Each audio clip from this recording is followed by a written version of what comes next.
کسی بھی خالص چیز کی ضرورت ہوتی تھی تو لوگ براڑی دیہات کا رخ کرتے تھے۔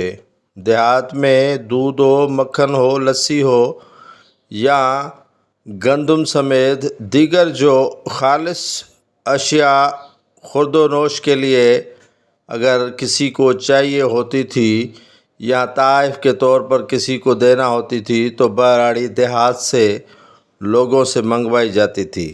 لیکن افسوس کہ وہی دیہات میں بھی کیمیکل زدہ اشیاء فروخت ہونے لگی ہیں۔ سب سے زیادہ دودھ جو خالص براڑی کے علاقوں سے ملتا تھا اور دیہات میں خالص دودھ کی بڑی مانگ ہوا کرتی تھی، لیکن افسوس کہ اب سندھ میں بھی اس طرح کے کیمیکل زدہ دودھ فروخت ہونے لگا ہے۔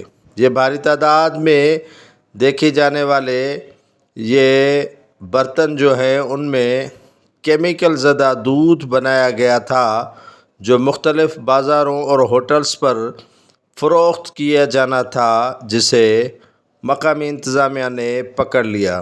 یہ دودھ جو کئی انسانی جانوں سے کھلواڑ ہوتا رہا ہے، سرف اور دیگر کیمیکلز ملا کر فروخت کیا جانا لگا ہے، لیکن انتظامیہ نے بروقت کارروائی کرتے ہوئے یہ براڑی کے علاقے ٹھل ضلع جیکب آباد سے پکڑ لیا ہے۔ نہ صرف یہ ٹھل میں بلکہ سندھ کے مختلف جو دیہاتی علاقے ہیں وہاں پر بھی کیمیکل زدہ اشیاء فروخت کی جاتی ہیں۔ مکھن بھی چربی ملا اور دودھ بھی کیمیکل ملنے لگا ہے۔ لوگ اب براڑیوں سے یعنی دیہات سے بھی خالص اشیاء منگوانے سے بھی منڈلانے اور کترانے لگے۔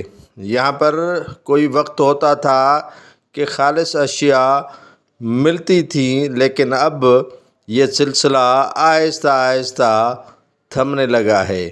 یہ کیمیکل زدہ دودھ جو کئی ماہ سے ہوٹلز پر فروخت کیا جانے لگا تھا، اب اسے پکڑ لیا گیا ہے۔ یہ صرف کارروائی اور یہ اس طرح کی صورتحال اب براڑیوں میں بھی رونما ہونے لگی ہے۔ سندھ کے مختلف علاقوں میں کیمیکل زدہ دودھ کی فروخت پر یقین تو ہو رہا تھا، لیکن آنکھوں سے براڑی میں بھی اس طرح کی صورتحال دیکھنے کو ملے گی، یقین ہی دل نہیں کر رہا تھا کہ اس طرح کی صورتحال اب براڑی میں بھی ہو سکتی ہے۔